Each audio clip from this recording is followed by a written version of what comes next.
Friends, అనంతపూర్లో ఉన్న పిస్తా house ఎంతమంది విజిట్ చేశారో కామెంట్ అయితే చేయండి. మేమైతే ఇవాళ పిస్తా హౌస్కి అయితే విజిట్ అయితే చేసామన్నమాట. ముందుగా ఎంటర్ అవ్వగానే మనకు టీ యొక్క స్టేషన్ అయితే ఉంటుంది, చాలా సూపర్గా అయితే ఉంది. అలా మేమైతే బేకరీ సైడ్ అయితే వెళ్ళేసామన్నమాట.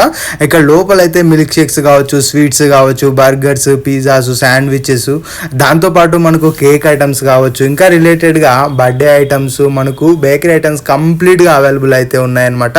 దాంతోపాటు మాక్టైల్స్ చాలా అవైలబుల్ ఉన్నాయి. మేమైతే పన్నీర్ పిజ్జా అలానే వెజ్ బర్గర్ అయితే తీసుకున్నాము. ఇక అలా బిల్ అయితే ఇచ్చేసాము. ఇక్కడ సిట్టింగ్కి ఉన్న అంబియన్స్ కావచ్చు చాలా సూపర్గా అయితే ఉంది.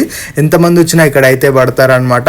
ఇంతలో మెయిన్ చెప్పిన ఏదైతే పన్నీర్ పిజ్జా ఉందో వచ్చేసింది. చూడగానే చాలా టెంప్టింగ్గా అనిపించింది అనమాట. దాంతోపాటు మనకు వెజ్ బర్గర్ కూడా అయితే వచ్చేసింది. లోపల స్టఫింగ్ అయితే మాత్రం ఏదేదో చాలా గట్టిగానే వేశారనమాట.